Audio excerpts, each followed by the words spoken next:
Okay,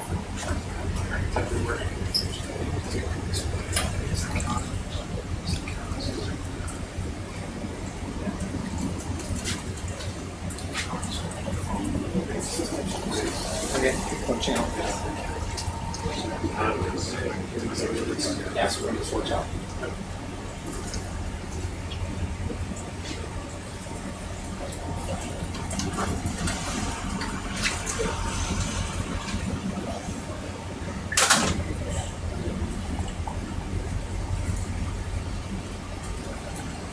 Number 2.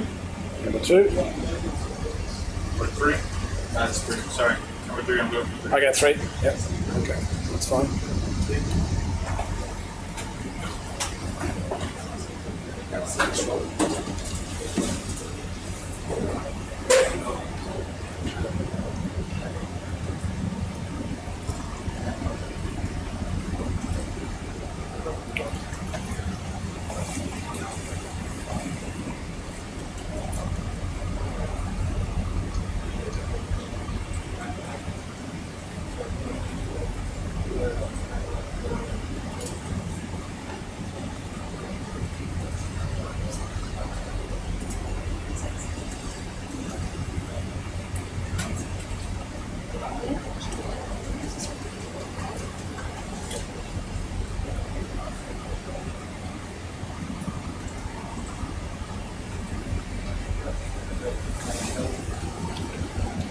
Okay, there was a short push core which seems to be retaining for the most part, which is great.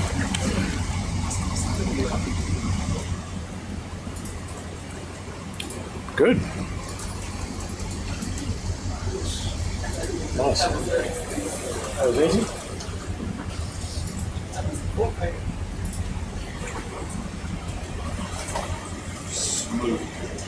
Smooth criminal. You want another one or? No, one's enough. One's enough, thank you. One and done. Okay, we can... I think we can hang out right here for about 5 minutes or so and look at some stuff. Yeah. Wait for the ship to catch up. That's a good idea. Okay. That way we're not struggling. Yep, okay. Some rocks. Some rocks to your right. Maybe. Okay, we'll take a look at it. Yeah, look. I just can't look forward. Yeah, okay. Go sideways.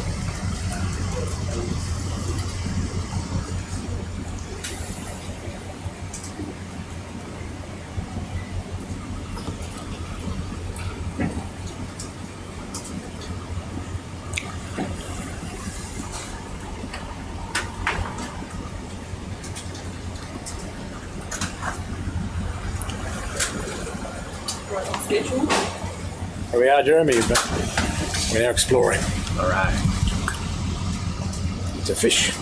Bright green fish.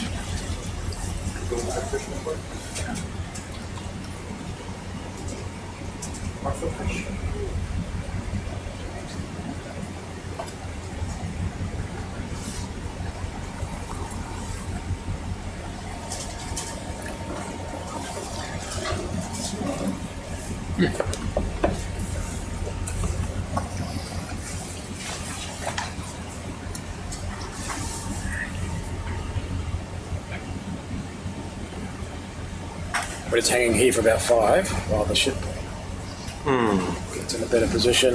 We can Any corals in this no, area? It's a sea pen, I think. there was one sea pen back that way, but That's right. yeah. Right.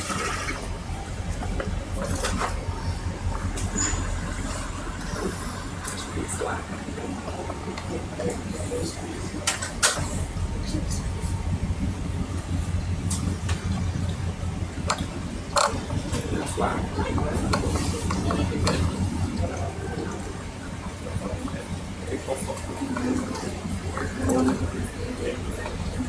Flat. It's pretty flat.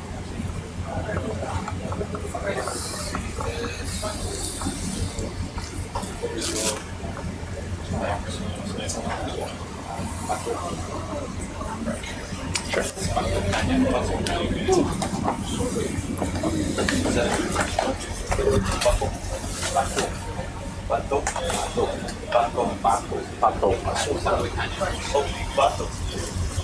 right. Bato is right. I've not seen them. Yeah, Randy got the ones. Is it? Developed already. Yeah, I think so.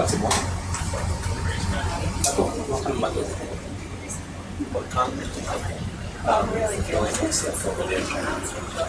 it on the floor or something. Is this stuff sensitive to water? Still a bit. I don't know why. Doesn't make sense. Here we go. Oh, we're going. So we're waiting for the boat to catch up to us. Right. And so we're just sitting around. Oh, When you get a chance, you should come and look at the ridiculously big surface of all of the data. I've just to make something for the media. I've just done a cube surface of 50 meters because then we can just kill the spikes that are really bad in that. But that does not mean it will be by any means clean. We're not going to run any filters or anything like that. So we'll still have all the files. Alright. Just anything that's really pulling spikes into the cube surface, we'll just kill that. But yeah, we've got a surface of everything up to And date. that's this Falkor project. The whole lot, yeah, it's in that 250. So we'll kill a few big spikes for you, but because it's a 50 metre cube surface, a lot of those will still be in there when you actually make a higher res other surface. Would you be able to bring back the lines from last night? I think I did already this where? Yeah, okay. It's up to Oh, halimeda. Like right here? yeah, look at that. Look at that. Marty, This is just Marty, do you want to jump in and talk about halimeda? Sure. Come on, that's just thick. So this sediment that we're looking at now that's quite coarse compared to the sand that we were over before is mostly, from what we can see, flakes of halimeda, and there are a few benthic forams in there as well, but for the most part these are the skeletal remains of a calcareous green macroalgae in the genus Halimeda. And we're quite excited about this because I'm studying Halimeda for my PhD from a sedimentological perspective. So this is the dead remains, the skeletal remains, and this has all been transported downslope from higher up on the shallower parts of the reef up above.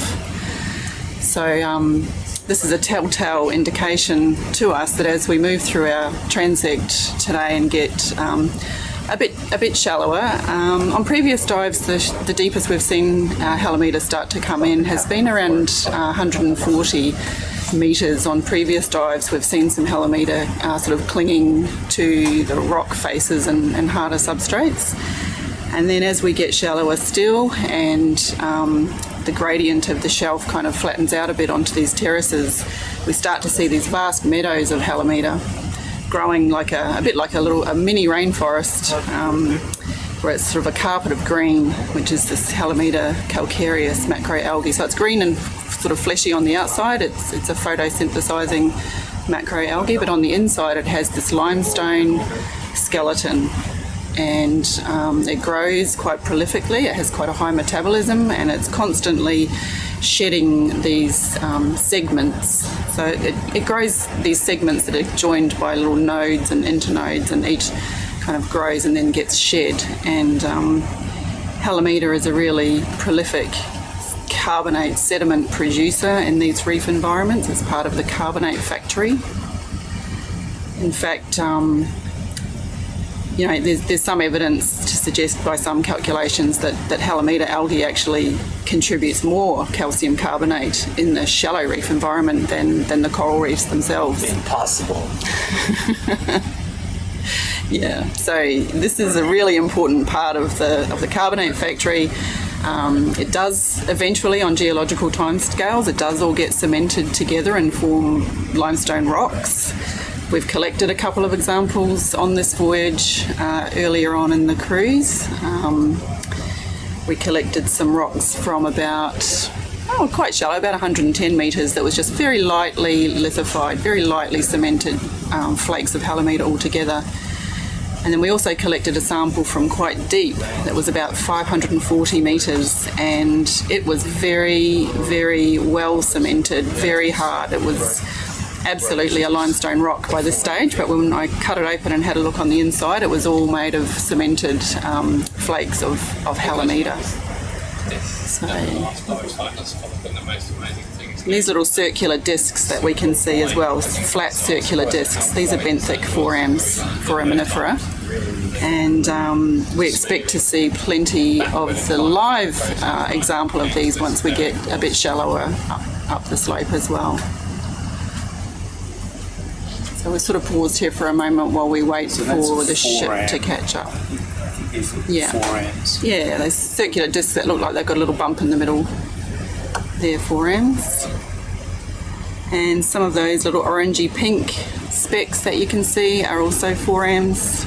Not that pink tube that's up in the top left, that's different. Yeah.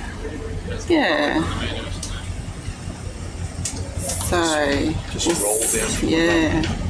So I think where we're positioned here at the moment, up ahead of us at the top of the cliff face, there's a gap in the reef, and that's probably the conduit where all of the sediment is flushing down off the shallow reef above and being transported down here below where we are now. So we're just waiting for the ship to reposition relative to Sebastian. That's why we sort of paused here for a moment. And all the sed heads are enjoying this very close-up view of the sediment here. Jeremy's rolling his eyes like you guys are crazy. Pretty hard, and it's very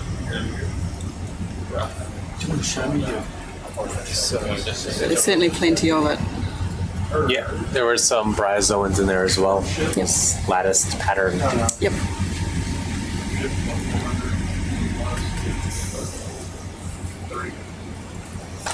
So we're still waiting for the boat to catch up, but we're going to slowly keep moving on. Yep.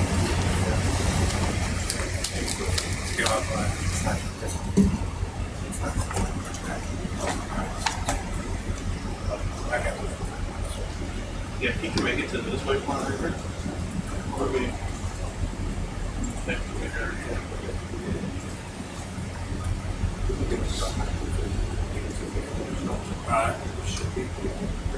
Okay. I'll pull them right now. Take it and you can do it. Yeah. Sea pen. Is it about 150 there? Cool. We'll see if he's had it.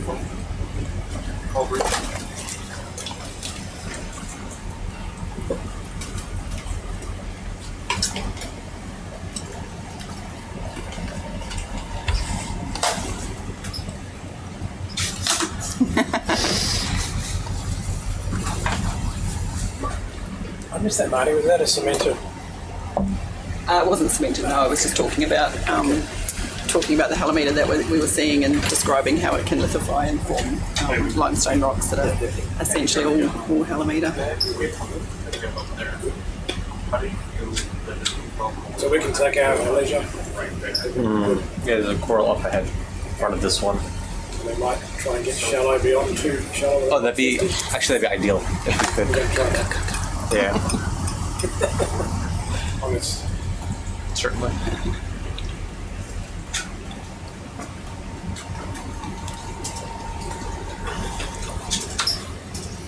So it'll hand it. Just look at that thing. Yep, and that would probably be the last Falkor to be quite funny for us.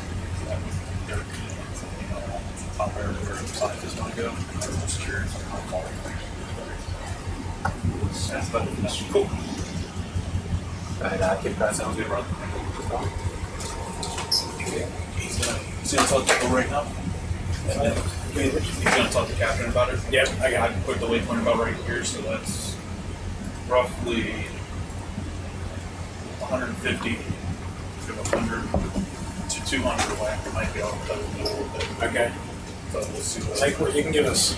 what Phil says. Yeah. Let's see what it says. Looks like the currents are playing nice now. Yeah.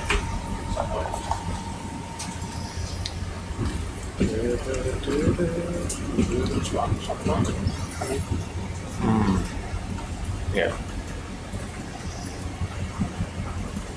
Yeah, probably the most interesting stuff at this stage in the voyage is in the shallows. Yeah, So, agreed. Yeah.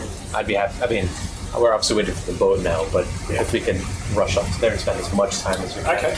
Yep. Okay.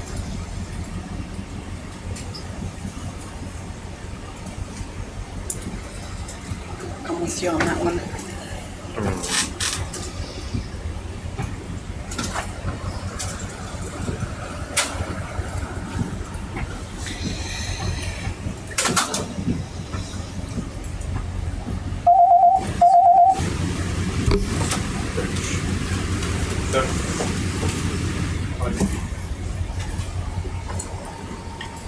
Okay, how much work do you have to play after that? Like, meters or so? We'll just, what I'll do is I'll keep that waypoint there and try heading to that one. And they'll still give us enough. How long does it take to grow a cornflake?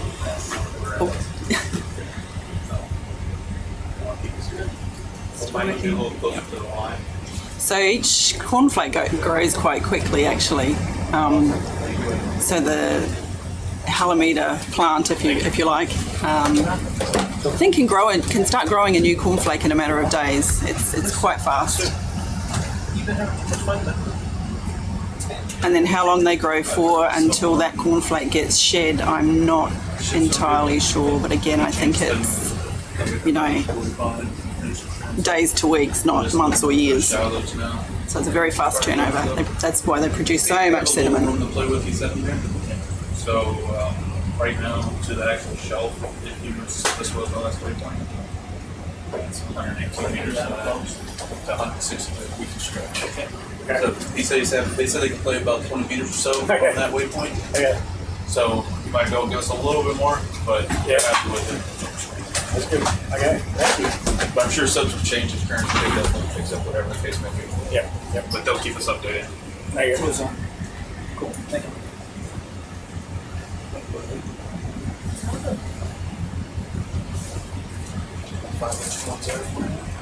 Ball joints, man.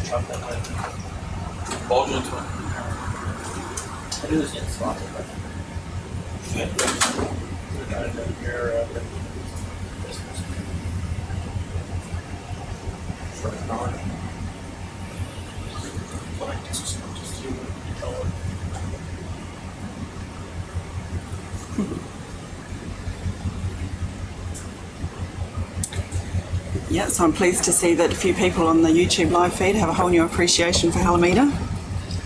More converts.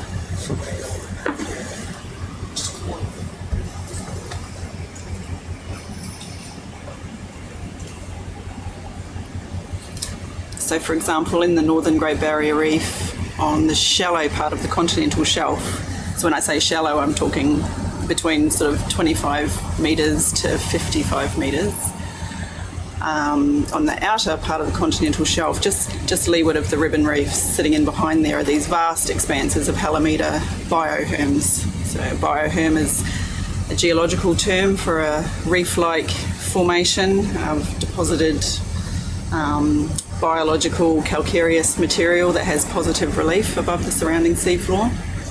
So these bioherm structures have been constructed by halimeda in the northern GBR. Certainly at least since the start of the Holocene, so for the past approximately 10,000 years, just a bit over 10,000 years. And the thickness of sediment build-up is up to 20 metres thick of this calcareous carbonate sediment that's been entirely produced by halimeda.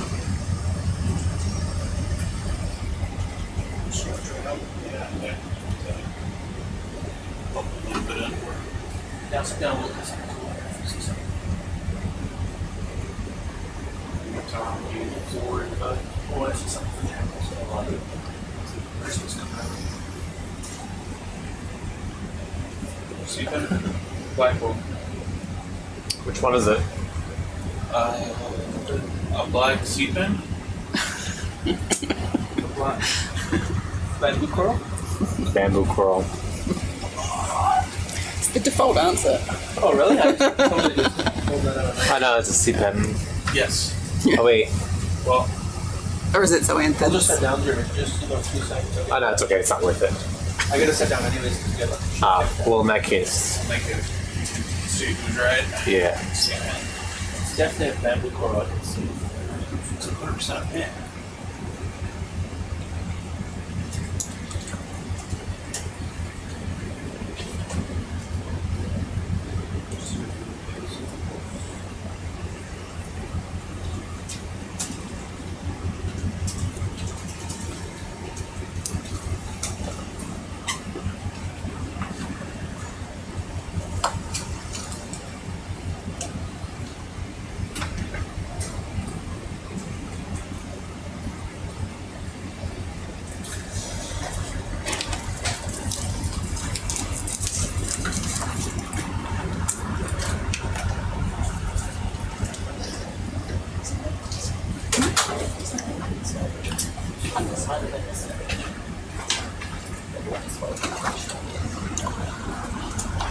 And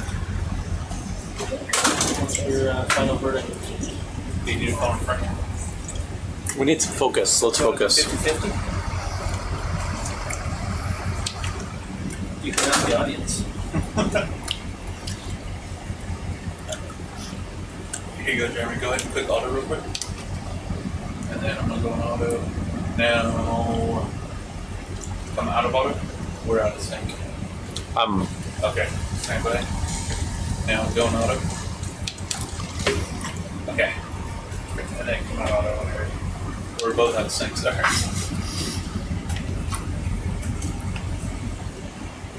Yeah, it looks like a seabed. Can't get a focused view of it. All right. Oh, well. How do we stop or just slide back? On any side, like we'll get a little push to one.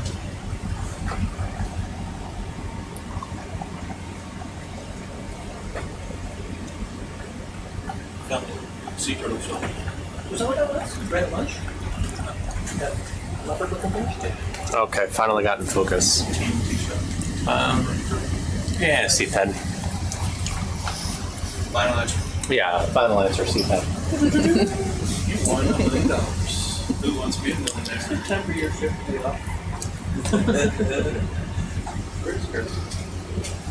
Chris is the type that waits for this. And James is betting 10 yen that it's a seabed. We're going to one to the right of it. Congratulations, you've won 10 yen. To the right? Where?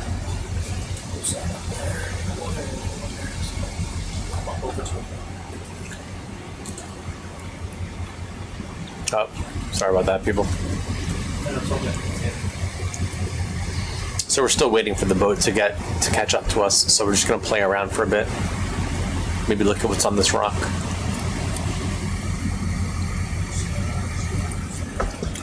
Some soft corals. We check out this rock here.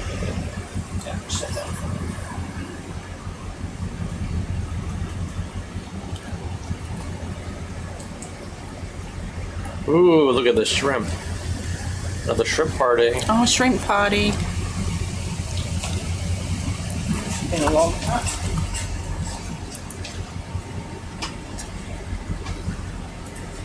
Christmas wrap. Green bean.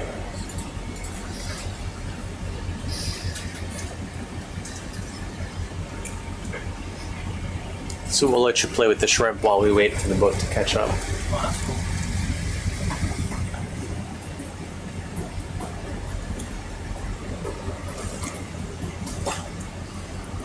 We need some background music for the shrimp. Disco music will do.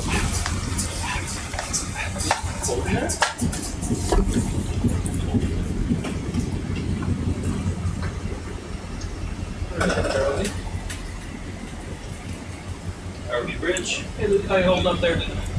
Good. Just gonna bring the heading a little to starboard now, just to keep with that starboard drift. Okay.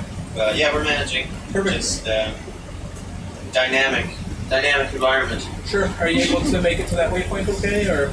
Yeah, we'll make it there. We're just gonna be a bit like a tortoise. Sure, no worries, thank you. Yeah, thanks. See some gorgonians here. Actually, It's like a little garden.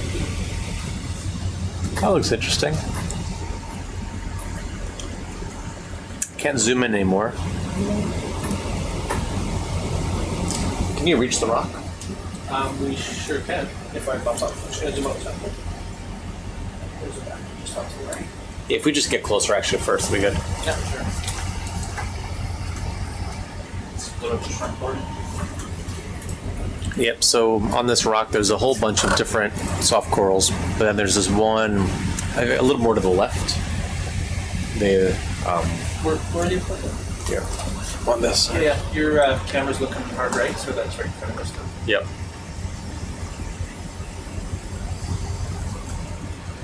Cool.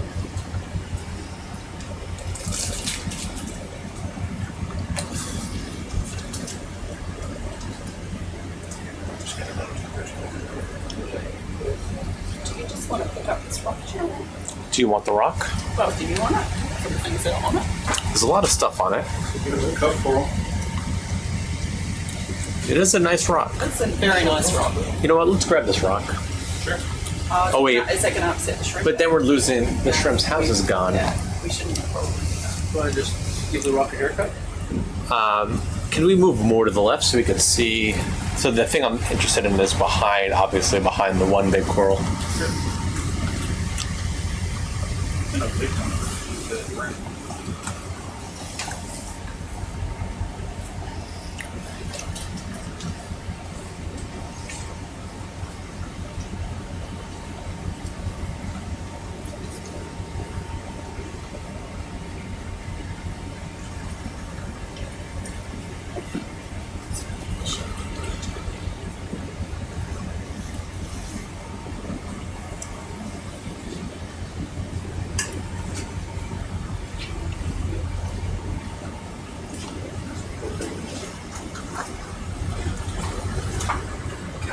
These rocks. Where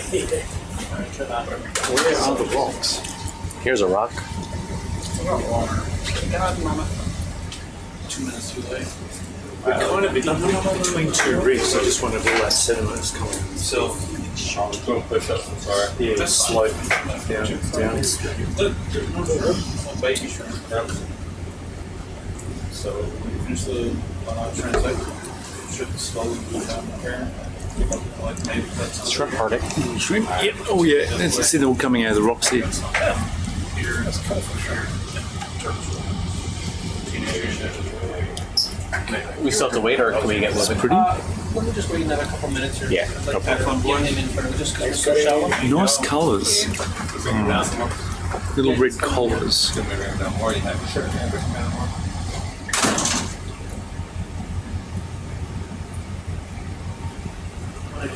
Different to the shrimp we saw before, that other shrimp party. These guys weren't invited to that one. Yeah, this is a different part of town. Yeah. Yeah, shallower, 275 metres, 18.4 degrees C.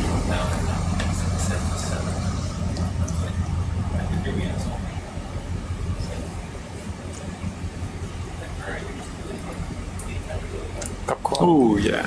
There's a benthic forame just to the left here. That's that round circular sort of grey-brown colour. And there's a few there, right? They've all got this quite classic concentric ring.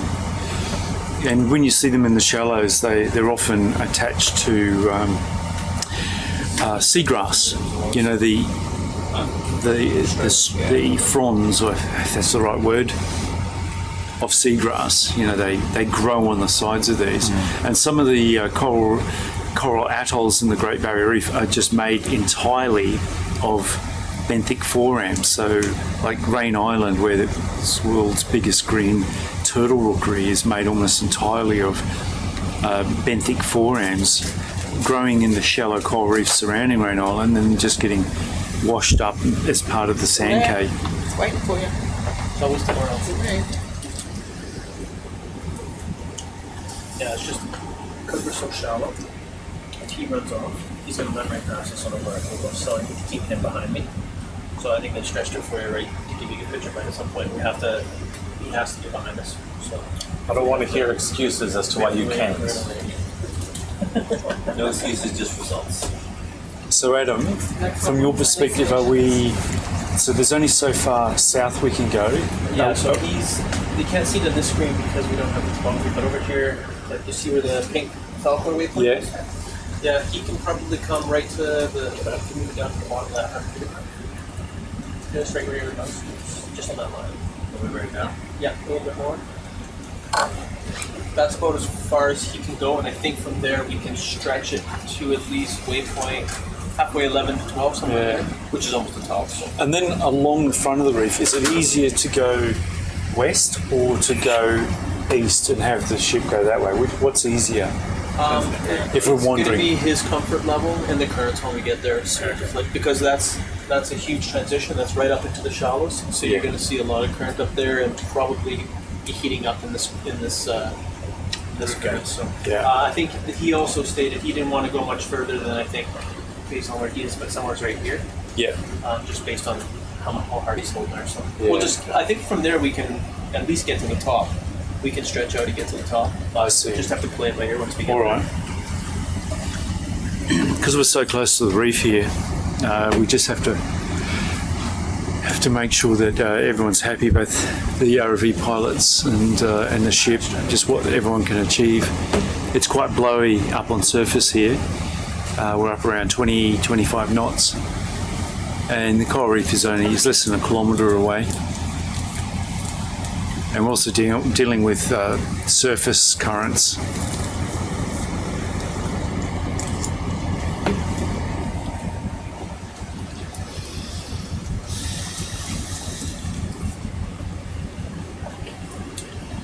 So we have to plan our discovery exploration dives that we're not putting the ship in any kind of hazard. Of course, we'll know long before that ever happens, but we don't want to go asking the pilots to go somewhere where it's going to make it difficult for everybody.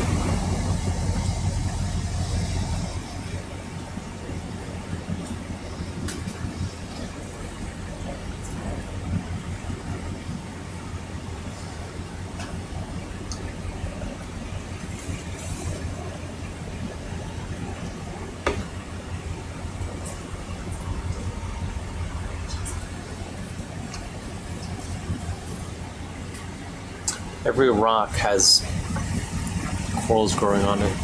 Or not every.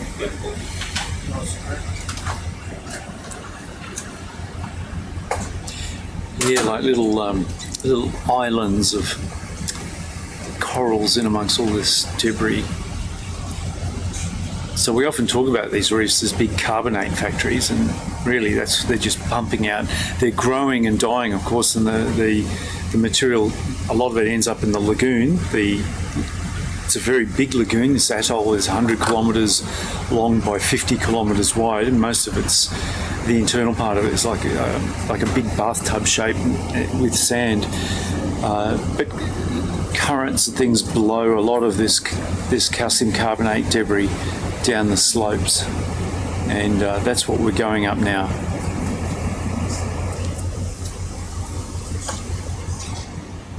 Okay, it's really starting to go up.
Soft coral.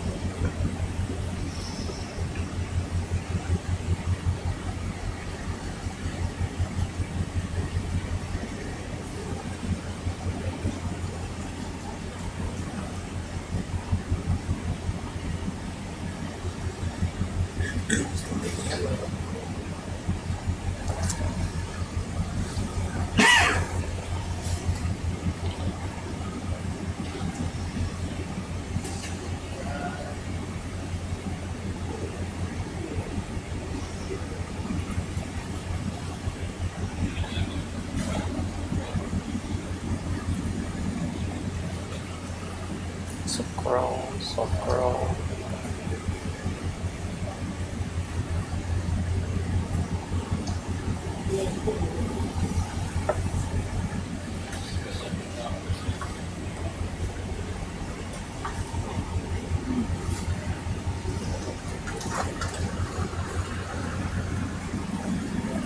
There's a big benthic forum over here on the left. No, probably maybe a little urchin, perhaps.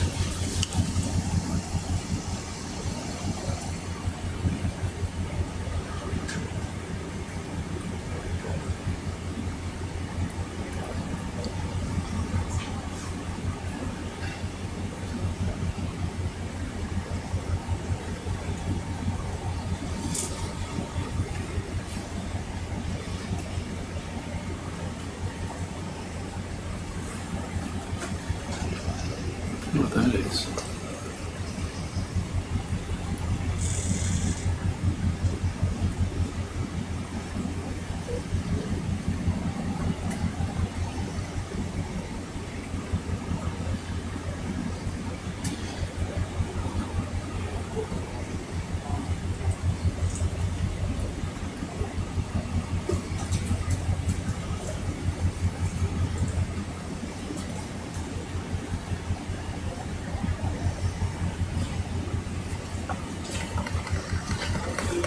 So as we're getting close to the end of our expedition here, Jeremy, are you still missing one particular black coral?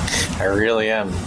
So really early on in this trip, we collected almost all families that we currently call families among the black corals. So we have 7 families total, and we collected 6. We're lacking Leopathidae. And it's surprising because there's no reason why we wouldn't see Leopathidae. I think on your trip in the early Coral one? Sea, yeah, we were seeing them. And so it's just so weird that we just never saw one of them. They tend to occur at this depth, a little bit deeper, like between 200 and 400 meters. And I mean, it's just a mystery as to why we can't get any of them. But otherwise, we have 6 of the 7 families, which is pretty good. I don't know. So you can identify them from the vision that we collected earlier? Yeah. Okay. And what are we looking for? What do they look like? Oh, they're branched, non-pinnulate, so they don't have repeating branches, but they're oddly branched. They look like trees. Long branches, kind of complex. Tall? Big? They can be big and tall, yeah. Yeah, they tend to be. Tissues, bright colors. Yeah, it's really surprising. It'd be a shame if we don't get it. I'd love to be able to say we collected all 7 What's going on here? Oh, families. there's a crab, I think, going over the rock. Just under there. Like a decorator crab, perhaps? Or is it just... Oh, no, it's just a branch. No, it is. Yeah. Holding Holding some soft coral. Yeah. Oh, that's cool. Yeah. Little, is it a squat lobster or is it? Might be a squat lobster. I don't think it's as good of protection as he thinks it is. Yeah.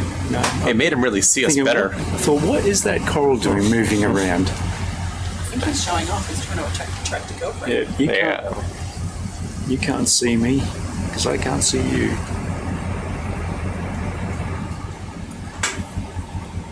So, yeah, hopefully we find it. I mean, we haven't seen this whole time. At this stage, I don't expect to, but...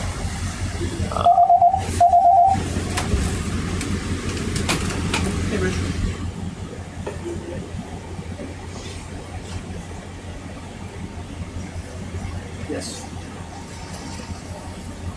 Ooh. Okay, that's fine. I think from there I can stretch out as far as I can up to that point. Then we'll get.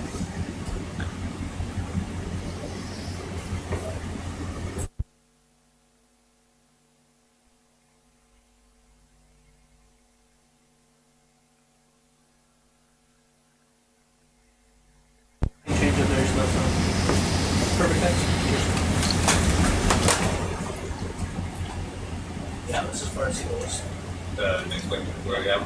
So we can't get closer. We'll bring him down to there. I'm just gonna kind of keep going like this to just